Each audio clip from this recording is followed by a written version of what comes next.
Hi, thank you for joining Sandlando Soundwaves. I'm Kelly Gendelsberger. Today we are on day 54, week 11. We're going to be reading Exodus chapter 12, going through our 7 arrows, and then followed by a devotional. Exodus chapter 12.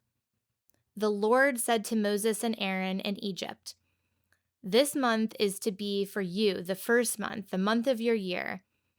Tell the whole community of Israel that on the 10th day of this month, each man is to take a lamb for his family, one for each household. If any household is too small for a whole lamb, they must share one with their nearest neighbor, having taken into account the number of people there are. If you are to determine the amount of lamb needed in accordance with what each person will eat. The animals you choose must be year-old males without defect, and you may take them from the sheep and the goats. Take care of them until the 14th day of the month, when all the members of the community of Israel must slaughter them at twilight. Then they are to take some of the blood and put it on the sides and the tops of the doorframes of the houses where they eat the lambs. That same night, they are to eat the meat roasted over the fire, along with bitter herbs and bread made without yeast. Do not eat the meat raw or boiled in water, but roast it over a fire, with the head, legs, and internal organs. Do not leave any of it till morning. If some of it is left till morning, you must burn it. This is how you are to eat it: with your cloak tucked into your belt, your sandals on your feet, and your staff in your hand. Eat it in haste. This is the Lord's Passover. On the same night, I will pass through Egypt and strike down every firstborn of both people and animals, and I will bring judgment on all the gods of Egypt. I am the Lord. The blood will be a sign for you on the houses where you are, and when I see the blood, I will pass over you. No destructive plague will touch you when I strike Egypt. This is the day you are to commemorate for the generations to come. You shall celebrate it as the festival of the Lord, a lasting ordinance. For 7 days you are to eat bread made without yeast. On the first day, remove the yeast from your houses, for whoever eats anything with yeast in it from the first day through the 7th must be cut off from Israel. On the first day, hold a sacred assembly, and another one on the 7th day. Do no work on all of these days except to prepare food for everyone to come and eat. This is all you may do. Celebrate the festival of unleavened bread, because it was on this very day that I brought your divisions out of Egypt. Celebrate this day as a lasting ordinance for the generations to come. In the first month, you are to eat bread made without yeast from the evening of the 14th day until the evening of the 21st day. For 7 days, no yeast can be found in your houses, and anyone, whether foreigner or native born, who eats anything with yeast must be cut off from the community of Israel. Eat nothing made with yeast. Wherever you live, you must eat unleavened bread. Then Moses summoned all of the elders of Israel and said to them, "Go at once and select the animals for your family and slaughter the Passover lamb. Take a bunch of hyssop, dip it in the blood of the basin, and put some of the blood on the top of both sides of the doorframe. None of you shall go out of the door of your house until morning. When the Lord goes through the land to strike down the Egyptians, he will see the blood on the top and the sides of the doorframe and will pass over that doorway. And he will not permit the destroyer to enter your houses and strike you down. Obey these instructions as a lasting ordinance for you and your descendants. When you enter the land that the Lord will give you as he promised, observe this ceremony. And when your children ask you, 'What does this ceremony mean to you?' then tell them, 'It is the Passover sacrifice to the Lord, who passed over the houses of Israelites in Egypt and spared our homes when he struck down the Egyptians. Then the people bowed down and worshipped. The Israelites did just what the Lord commanded Moses and Aaron. At midnight, the Lord struck down the firstborn in Egypt, from the firstborn Pharaoh who sat at the throne to the firstborn prisoner who was in the dungeon, and the firstborn of all the livestock as well.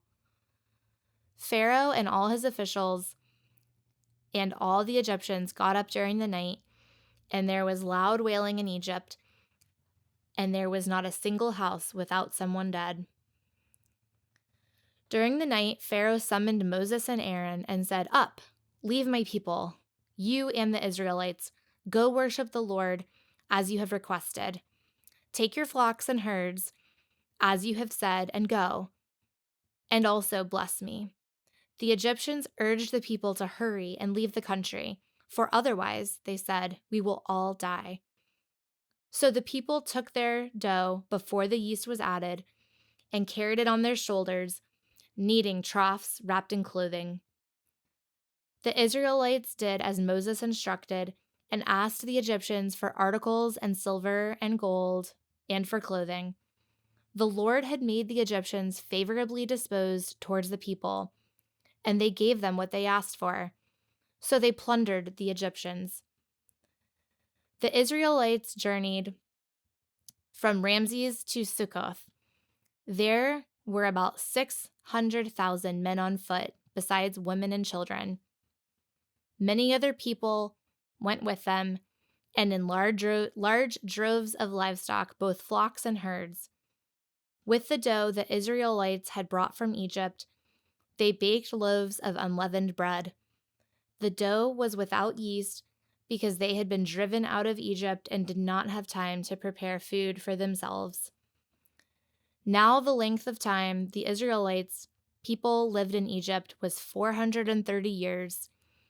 At the end of 430 years, to the very day, all the Lord's divisions left Egypt, because the Lord kept vigil that night to bring them out of Egypt. On this night, and the Israelites are to keep vigil to honor the Lord for generations to come.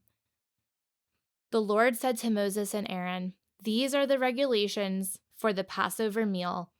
No foreigner may eat it, and any slave you have brought may eat it after you have circumcised him, but a temporary resident or a hired worker may not eat it. It must be eaten inside the house. Take none of the meat outside the house. Do not break any of the bones. The whole community of Israel must celebrate it.